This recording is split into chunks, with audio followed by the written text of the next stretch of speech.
Investments in securities market are subject to market risks. Read all the related documents carefully before investing. வணக்கம் traders.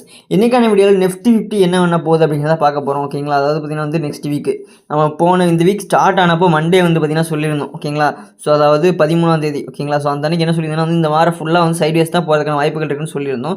அதே மாதிரி sideways ஃபுல்லே முடிஞ்சிருச்சு இந்த வாரம். ஓகேங்களா, ஸோ நெக்ஸ்ட் வீக் என்ன நடக்கும் அப்படிங்கிறத வந்து பார்த்திங்கன்னா நம்ம இப்போ ஓரளவுக்கு ப்ரிடிக்ட் பண்ண போகிறோம். ஓகேங்களா, ஸோ இந்த சைட்வேஸ் லெவலை வந்து உடச்சா மட்டும் தான் ஃபர்தராக எங்கே மூவ் ஆகிறதா இருந்தாலும் இன்றைக்கான ட்ரேட் எப்படி எடுத்தா அப்படிங்கிறத நம்ம பார்த்துடலாம். நம்ம வந்து டெலிகிராம் சேனலில் கொடுத்துருந்தோம். ஓகேங்களா, ஸோ நம்ம சொல்லக்கூடியது ஒன்று தான் ப்ரீவியஸ் டேவோட ஹை அண்ட் லோஸ், அதுக்கப்புறம் இன்னைக்கு டே ஒரு மணி நேரத்துக்கு ஃபார்ம் ஆன ஃபஸ்ட்டு 1 ஹவரோட ஹை அண்ட் லோ 50% ஆஃப் அந்த 1 ஹவர். ஓகேங்களா, ஸோ அதை மட்டும் எடுத்துக்கோங்க, அதுவே உங்களுக்கு போதுமானது. மிஞ்சி போனால் உங்களுக்கு கீழே ஃபர்தராக வந்து பார்த்திங்கன்னா மார்க்கெட் மூமெண்டம் இருக்கிற மாதிரி தெரிஞ்சுன்னா கீழே இருக்கக்கூடிய சப்போர்ட்டில் வந்து பார்த்திங்கன்னா இப்போ 23,000 இருக்குன்னா 23,100, 23,050, 23,150, 23,200, 250.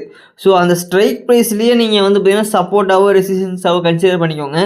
ஈஸியாக மார்க்கெட்டை நீங்கள் அசால்ட்டாக அடிச்சு செஞ்சுட்டு போயிட்டே இருக்கலாம். ஓகேங்களா, ஸோ ஏன்னா அவங்க செல் பண்ணுறாப்புல இருந்தாலும் 23,050 தான் செல் பண்ணுவாங்க. ஓகேங்களா, பை பண்ணுறதா இருந்தாலும் அங்கே தான் பண்ணுவாங்க. அப்போ டெப்த் அங்கே தான் கிரியேட் ஆகும். ஓகேங்களா, சிம்பிளாக நம்ம வந்து பார்த்திங்கன்னா 50, 60 நடுவில் போய் எங்கே நிற்கணும் இல்லை, அங்கே வந்து ஃப்ளக்சுவேஷன் இருக்கும். ஓகேங்களா, அந்த கேண்டில் க்ளோஸ் இந்த மாதிரி குரூஷியலான ஏரியாவெல்லாம் அந்த மாதிரி தான் இருக்கும். ஓகேங்களா, ஸோ நீங்கள் வந்து பார்த்திங்கன்னா பெருசாக எடுத்துக்க தேவையில்லை. நம்ம வந்து பார்த்திங்கன்னா இன்றைக்கி மேலே போய்ட்டு ரீடெஸ்ட் பண்ணிட்டு, அதாவது இந்த ப்ரீவியஸ் டேவோட லோவை டச் பண்ணிட்டு வந்ததுக்கப்புறம் வந்து பார்த்திங்கன்னா 1 ஹவர் லோவையும் டச் பண்ணுறதுக்கு வந்துச்சு. அதாவது பார்த்திங்கன்னா வந்து 1 ஹவருக்கான 50% பிரேக் பண்ணி ரீடெஸ்ட் பண்ணும்போது நம்ம என்ட்ரி கொடுத்துருந்தோம். 1 ஹவர் லோவை பிரேக் பண்ணி அடுத்த இருந்த சப்போர்ட் கீழே 23,100. ஓகேங்களா, ஸோ அந்த சப்போர்ட்டை வந்து டச் பண்ணிச்சு. சிம்பிள். நம்ம வந்து இந்த லெவல்ஸ் எல்லாம் ஆல்ரெடி கொடுத்துருந்தோம் நம்ம வீடியோவில். ஓகேங்களா, அதுக்கப்புறம் நீங்கள் என்ட்ரி எடுத்திருந்தால் கூட கன்ஃபார்ம் வந்து பார்த்திங்கன்னா இன்றைக்கி ஒரு 3 ட்ரேட் செட்டப் கிடச்சிருந்தது. ஓகேங்களா, ஸோ அதில் வந்து பார்த்திங்கன்னா ஈஸியாக உங்களால் ப்ராஃபிட் பண்ணியிருக்க முடியும். நமக்கு தேவை 40 பாயிண்ட். ஓகேங்களா, அதுவும் நீங்கள் இந்த மணியில் எடுத்திருந்து டெல்டா வேல்யூ வந்து 0.6க்கு மேலே இருக்கிறதா சூஸ் பண்ணியிருந்தீங்கன்னா ஆசமாக உங்களுக்கு நெஃப்டி வந்து ஒரு 60 பாயிண்ட் 68 பாயிண்ட் பக்கமாக போச்சுனாலே போதும். உங்களோட மார்க்கெட்டோட இது வந்து பார்த்திங்கன்னா ஈஸியாக நீங்கள் வந்து பார்த்திங்கன்னா அடிச்சுட்டு போயிட்டே இருக்கலாம். 40 பாயிண்ட் இல்லை நான் 20 பாயிண்ட் தான் டார்கெட் பண்ணுறேன்னா வந்து உங்களுக்கு இன்னும் பாதி 30 பாயிண்ட் மூவ் பண்ணாலே போதும். ஆனால் இந்த மணியில் எடுத்துருக்கணும் நீங்கள்.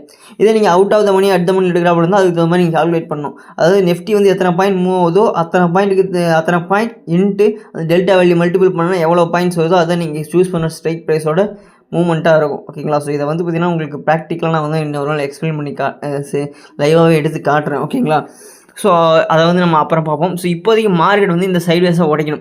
ஸோ இந்த சைட்வேஸோட இந்த சென்டர் லைன் ஆல்ரெடி நான் சொல்லியிருந்தேன். இந்த பாக்ஸ் எப்படி போடணும், இதில் எப்படி சென்டர் லைன் வரக்கணும்னு சொல்லிட்டு நான் ஆல்ரெடி வீடியோ கொடுத்துருந்தேன். டே கேண்டில் எடுத்து மார்க் பண்ணியிருந்தோம். ஓகேங்களா, ஸோ அதில் வந்து பார்த்திங்கன்னா மார்க்கெட் வந்து பார்த்திங்கன்னா ஸ்ட்ரைட்டாக நின்றுட்டு இருக்குது. ஓகேங்களா, ஸோ அந்த சென்டர் லைன்லேயே தான் நிற்கிது. மார்க்கெட் எங்கேயுமே போகல.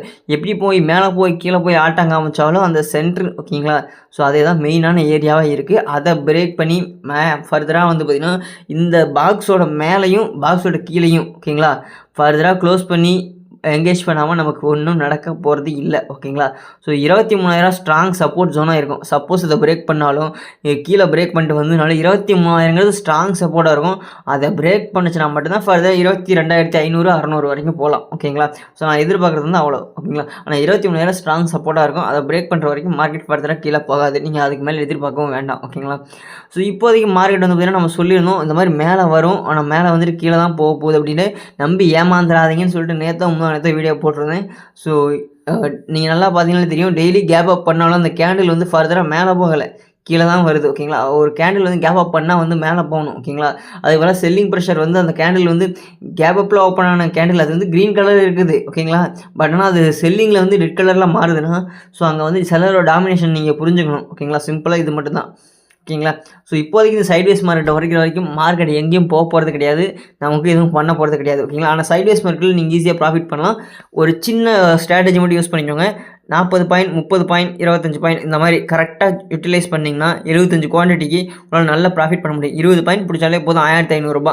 ஓகேங்களா, ஸோ நல்லா ஒரு பர் டேக்கு 20 பாயிண்ட்டுங்கிறதெல்லாம் அசால்ட்டு. ஓகேங்களா, அதை நீங்கள் கரெக்டாக யூஸ் பண்ணி நீங்கள் எங்கே என்ட்ரி எடுக்கணும் எங்கே எக்ஸிட் எடுக்கணும்னு கரெக்டாக பிளான் பண்ணிங்கனாலே போதுமானது. ஓகேங்களா, ஸோ இந்த ஸ்ட்ராட்டஜி வந்து நான் ஆல்ரெடி போட்டிருக்கேன். நமக்கு தெரியலனா வந்து நம்மளோட ஸ்ட்ராட்டஜி பிளேலிஸ்ட்டில் செக் பண்ணி பாருங்கள். சிஆர்டி ஸ்ட்ராட்டஜி, ஓஆர்பி ஸ்ட்ராட்டஜின்னு போட்டிருப்பேன். ஓகேங்களா, ஸோ ரொம்ப எஃபெக்டிவாக இருக்கும். அப்படி இல்லை உங்களுக்கெல்லாம் அதெல்லாம் வேண்டாம்னு தோணுச்சுன்னா ஃபிபனாச்சி யூஸ் பண்ணுங்கள். ஓகேங்களா, ஸோ அப்படி இல்லையா சப்போர்ட் ரெசிஸ்டன்ஸ் யூஸ் பண்ணுங்கள்.